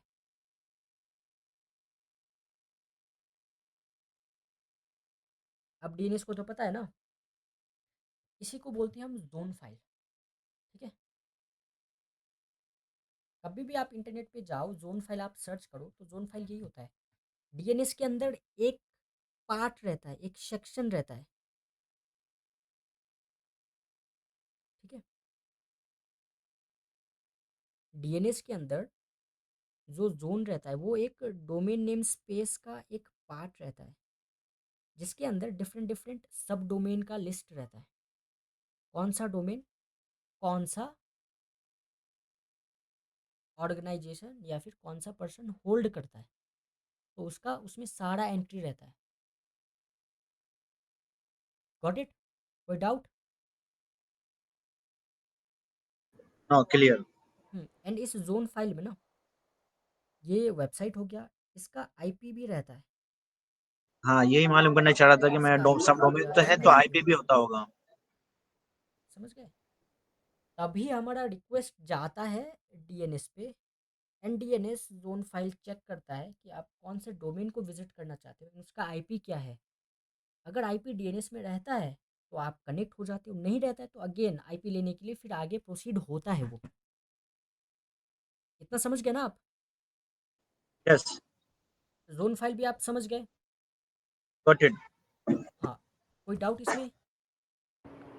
नो। No, sir. कोई डाउट? No, sir. परफेक्ट। अब देखिए हमने डीएनएस का जोन फाइल भी हमने समझ लिया, हमने डोमेन नेम स्पेसिंग या डोमेन नेम स्पेस क्या होता है वो भी समझ लिया। अब डीएनएस में अभी हम डीएनएस के अंदर के बारे में बात कर रहे हैं, ठीक है। डीएनएस के अंदर और एक चीज़ रहता है जिसको हम बोलते हैं डीएनएस रिकॉर्ड्स।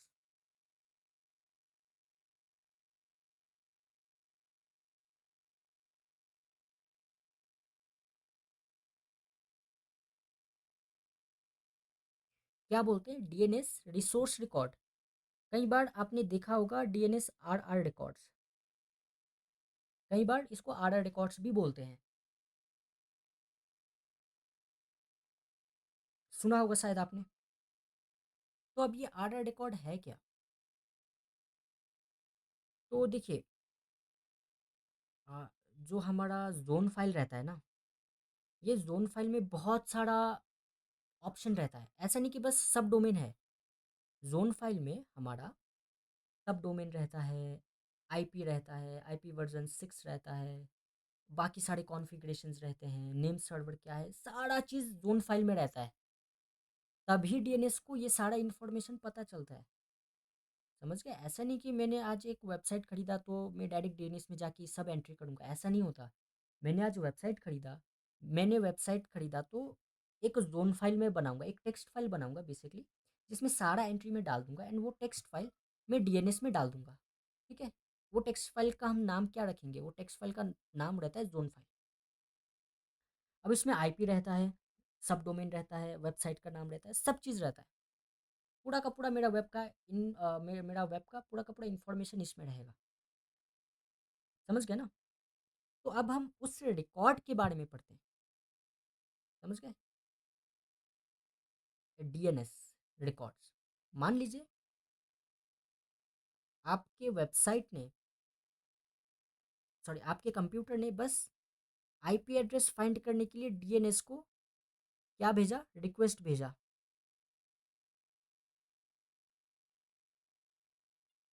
तो क्या आप जो डीएनएस है वो डीएनएस जोन फाइल में से सारा इन्फॉर्मेशन निकाल के दे देगा या बस आईपी देगा?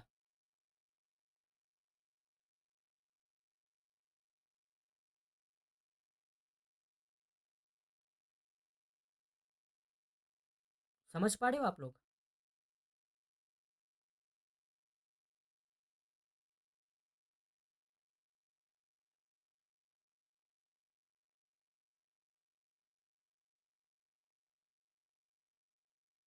गर्व, अल्तमस।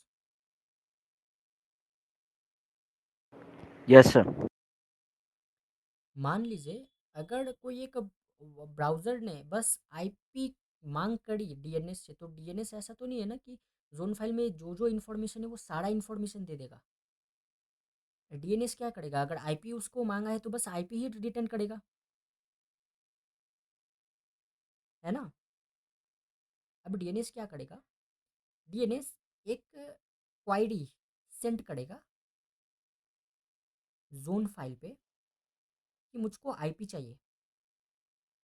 अब ज़ोन फाइल देखेगा, ओके आईपी चाहिए इस वेबसाइट का, ये लो आईपी, आईपी दे देगा। अगेन मैं बोल रहा हूँ, ये हम डीएनएस के अंदर की चीज़ें पढ़ रहे हैं। समझ गए ना? अभी क्या हो अगर ये जो रिकॉर्ड है ना, कि डीएनएस आईपी कैसे, क्या कमांड टाइप करके डीएनएस आईपी ले रहा है, क्या कमांड टाइप करके हम आईपी डायरेक्ट ले पाएंगे, क्या कमांड टाइप करके हम जोन फाइल के अदर इन्फॉर्मेशन ले पाएंगे। अगर ये हमें पता चल जाए तो कितना ज़्यादा सही रहेगा ना। हम्म।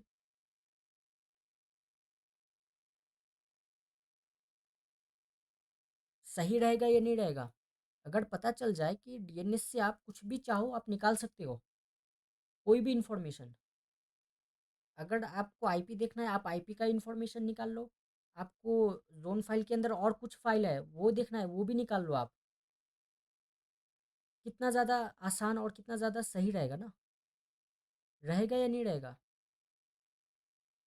यस, बेटर रहेगा। आप बताओ, रहेगा या नहीं रहेगा? Yes sir. Yes sir. गर्व, अल्तमस, आप लोग समझ पा रहे हो? Yes sir. Yes sir. तो अब हम पढ़ेंगे डीएनएस रिकॉर्ड्स के बारे में। एंड ये रिकॉर्ड ना बहुत ज़्यादा इम्पोर्टेंट है। क्यों? क्योंकि देखिए, अगर हम डीएनएस से कुछ भी चीज़ मांग पाए, कुछ भी चीज़ रिक्वेस्ट कर पाए, तो बहुत ही ज़्यादा हमारे लिए इंफॉर्मेटिव साबित होगा वो। डीएनएस के अंदर बहुत सारे इन्फॉर्मेशन रहते हैं एक पर्टिकुलर डोमेन को लेके, जैसे उसका आईपी हो गया, उसका नेम सर्वर हो गया, उसका मेल सर्वर हो गया, ये सारे चीज़ डीएनएस के अंदर रहता है। डीएनएस के अंदर कौन सी जगह पे रहता है ये सारा चीज़?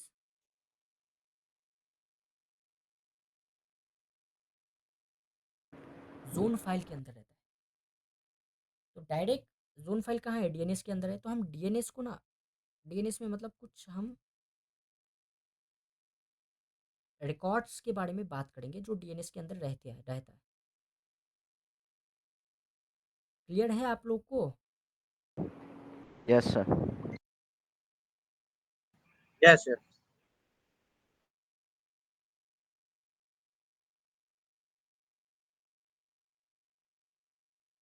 अब देखिए, सबसे पहले हमारा जो रहता है वो हमारा रहता है ए रिकॉर्ड, उसके बाद डबल ए रिकॉर्ड। अब देखिए, कोई भी रिक्वेस्ट डीएनएस के पास आता है कि मुझको इस वेबसाइट का आईपी चाहिए, तो डीएनएस क्या करता है? डीएनएस ज़ोन फाइल को एक क्वायरी भेजता है। वो क्वायरी में क्या भेजता है कि ज़ोन फाइल मुझको आप ए रिकॉर्ड दे दो। अब ज़ोन फाइल क्या करता है? ठीक है, ए रिकॉर्ड मतलब मेरे वेबसाइट का आईपी वर्जन 4, डीएनएस आप ये लो आईपी वर्जन 4, एंड डीएनएस ये आईपी वर्जन 4 आगे फॉरवर्ड कर देता है। सिमिलरली कोई भी वेबसाइट अगर बोले कि मुझको आईपी वर्जन 4 नहीं, मुझको आईपीवी वर्जन 6 चाहिए, तो आईपीवी वर्जन 6 के लिए डीएनएस क्या भेजता है? डबल ए रिकॉर्ड भेजता है। या फिर आप बोल सकते हो कि डबल ए क्वायरी होता है जो डीएनएस भेजता है जोन ट्रांसफर को, सॉरी, जोन फाइल को। ये हम रिकॉर्ड्स पढ़ रहे हैं, ठीक है? कितने टाइप के रिकॉर्ड्स डीएनएस के पास होते हैं, एंड ये रिकॉर्ड हम यूज़ करेंगे, एंड सेम चीज़ हमें मिल जाएगा बहुत ही आसानी से। उसके बाद सी नेम। अब ये है क्या? मान लीजिए मेरा एक वेबसाइट है ex.com, बट मैं चाहता हूँ कि कोई भी इस वेबसाइट को टाइप करे ना, तो वो ऑटोमेटिकली इस वेबसाइट पे रीडायरेक्ट हो जाए, नया नया वेबसाइट पे।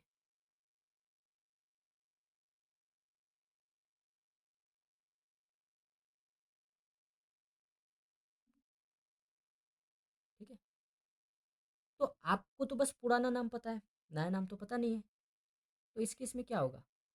इस केस में ये होगा कि आप पुराना नाम टाइप करोगे, वो पुराना नाम का रिक्वेस्ट डीएनएस के पास आएगा, डीएनएस अगेन चेक करेगा, आईपी भी चेक करेगा, और ये सारा चीज़ चेक करेगा जोन फाइल से, एंड चेक करेगा, देखेगा ओके आपका नाम, पुराना नाम ये है एंड नए नाम पे रिडायरेक्ट हो रहा है, तो आपको नए नाम पे रिडायरेक्ट कर देगा।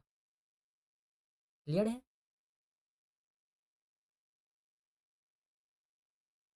उसके बाद कुछ डिफरेंट रिकॉर्ड के बारे में बात करते हैं हम, जैसे एमएक्स रिकॉर्ड। अब अगेन मेरा वेबसाइट है, तो मेरा वेबसाइट में मैं मेल तो रिसीव करता ही होऊंगा ना, तो उसके लिए मैं कौन सा सर्वर यूज़ कर रहा हूँ वो मेरा एमएक्स रिकॉर्ड में शो हो जाएगा। उसके बाद नेम सर्वर, कौन सा मैं सर्वर यूज़ कर रहा हूँ जिसके थ्रू मेरा वेबसाइट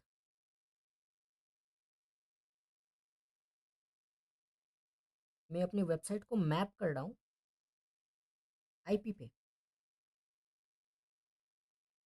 उसका डिटेल भी आपको मिल जाएगा।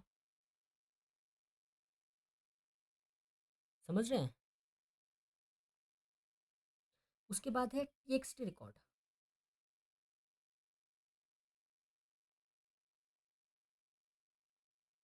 अब देखिए, मैं यहाँ पे मेल यूज़ कर रहा हूँ।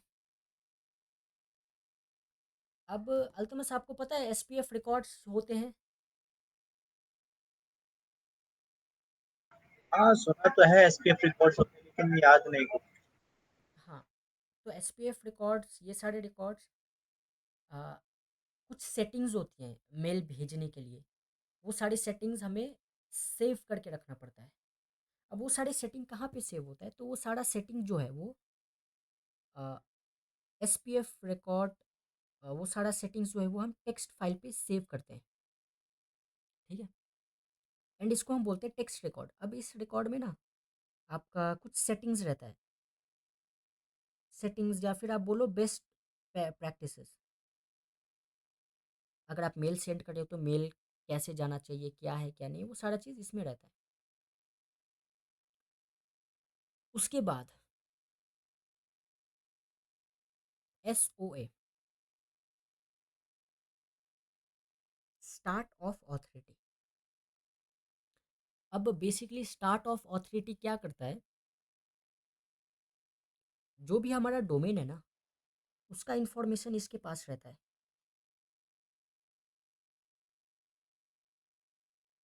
हमारे पास अगर 20 डोमेन है तो 20 डोमेन का इंफॉर्मेशन रहेगा। एंड अगर वो डोमेन में कुछ प्रॉब्लम आए तो आपको किसको कांटेक्ट करना पड़ेगा,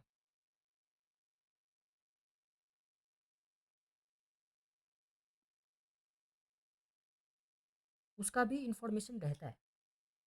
ये हमने आई थिंक हुइस में देखा था कि डोमेन से रिलेटेड अगर कोई भी इशू हो तो आप किसको मेल करें। गर्व पता है आपको?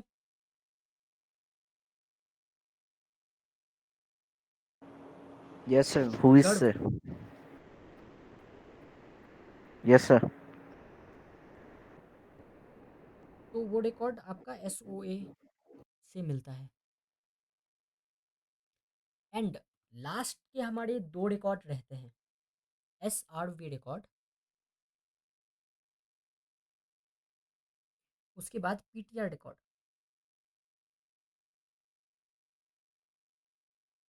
तो SRV मतलब सर्विस रिकॉर्ड, और PTR मतलब पॉइंटर रिकॉर्ड। अब देखिए, मैं अपने वेबसाइट में FTP यूज़ कर रहा हूँ या फिर कोई अदर सर्विस यूज़ कर रहा हूँ, तो उसका इंफॉर्मेशन SRF रिकॉर्ड देगा। एंड मैंने आपको बताया था, जब हमारा जो रिक्वेस्ट है वो ऑथोरिटेटिव नेम सर्वर के पास आ जाता है, ठीक है, तो ऑथोरिटेटिव नेम सर्वर वो रिक्वेस्ट को कहाँ भेजता है, कंप्यूटर के पास भेजता है। भेजता है नहीं भेजता है? भेजता है। अभी देखिए, ये ज़रूरी नहीं है कि आप, अगर आपको एक वेबसाइट ओपन करना है तो ये ज़रूरी नहीं है कि आप बस नाम ही टाइप करो तो आपको वो वेबसाइट मिलेगा। आप नाम को चेंज करके अगर आप IP भी टाइप करोगे तो भी आपको वो सेम ही वेबसाइट मिलेगा। तो ये काम होता कैसे है, तो ये काम होता है PTR रिकॉर्ड से। समझ रहे हैं आप? अगर मैंने google.com का नाम ब्राउज़र पे डाला तो google.com कनेक्ट हो जाएगा, बट google.com का IP भी अगर मैं डाल रहा हूँ तो भी google.com कनेक्ट हो रहा है। तो वो कैसे हो रहा है, तो वो इस PTR रिकॉर्ड के थ्रू हो रहा है, जो कि हमारे जोन फाइल पे रहता है।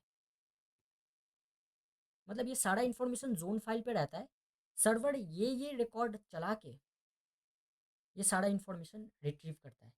अगर हमें इस सारे रिकॉर्ड के बारे में पता है तो हम भी DNS सर्वर से ये सारा इन्फॉर्मेशन निकाल पाएंगे। तो हम इसका प्रैक्टिकल भी करेंगे कि कैसे ये सारा इन्फॉर्मेशन निकालेंगे। अब आप मुझको एक बात बताओ, कोई भी वेबसाइट का आईपी ठीक है, कोई भी वेबसाइट का आईपी हम इजीली निकाल लेते हैं। एक बात बताओ, कौन सा वेबसाइट कौन सा नया वेबसाइट पे रीडायरेक्ट कर रहा है, अगर इसका रिकॉर्ड निकालना हो तो ये तो बहुत ही ज़्यादा सेंसिटिव चीज़ हो जाएगी ना, या फिर ये कई बार हमारे काम की चीज़ हो सकती है अटैकिंग पर्सपेक्टिव से। मुझको देखना हो अगर ये वेबसाइट कौन सा मेल सर्विस यूज़ कर रही है, अगेन मैं इस पर कोई अटैक कर सकता हूँ। मुझको देखना हो कि ये जो DNS है ना इसका, या फिर एक पर्टिकुलर जो वेबसाइट है इसका जो टेक्स्ट रिकॉर्ड है इसमें क्या क्या इन्फॉर्मेशन है, मैं वो भी देख सकता हूँ। मुझको देखना है कि ये जो वेबसाइट है ये कौन सा सर्विस यूज़ कर रही है, FTP, टेलनेट, कौन सा, वो भी मैं देख सकता हूँ। तो ये इन्फॉर्मेशन काफ़ी ज़्यादा सही है या नहीं है? हाँ, काफ़ी यूज़फुल है। अब बताओ। हाँ, यूज़फुल है काफ़ी। काफ़ी यूज़फुल है। एंड डीएनएस सर्वर के थ्रू या डीएनएस सर्वर से हम ये इंफॉर्मेशन कोई भी वेबसाइट का कैसे निकालें, ये बहुत ज़्यादा इंपॉर्टेंट है या नहीं है?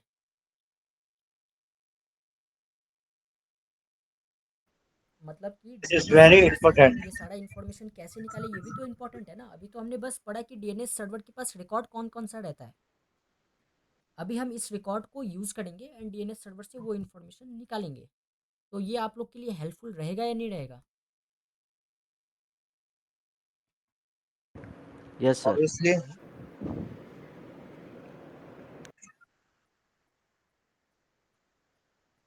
बताओ बताओ। हाँ, हेल्पफुल रहेगा या रहेगा नहीं? बहुत। बहुत हेल्पफुल रहेगा, बिल्कुल रहेगा। तो अभी हम उसका प्रैक्टिकल करेंगे।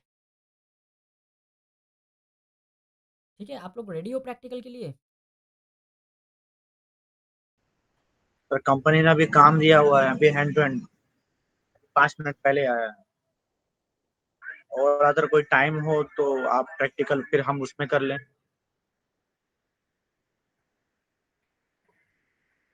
हाँ, क्या बोल रहे हैं?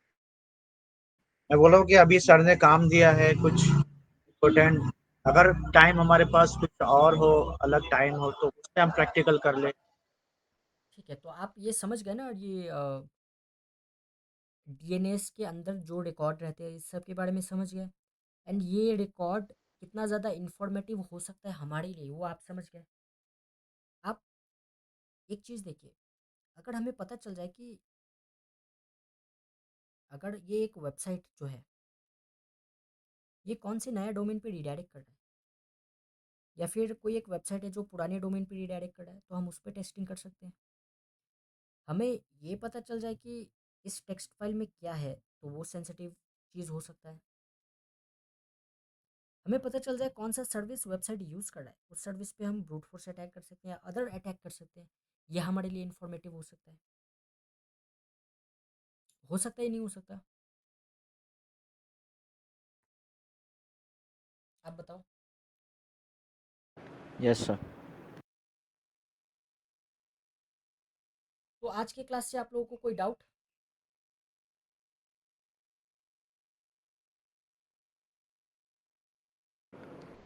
No, sir. ओके अल्तमस, कोई डाउट आपको? हाँ सर। ओके, तो हम इसका प्रैक्टिकल नेक्स्ट क्लास में करेंगे। Okay okay. Okay, sir. Okay, thank you guys. Thank you sir very much. Thank you, sir.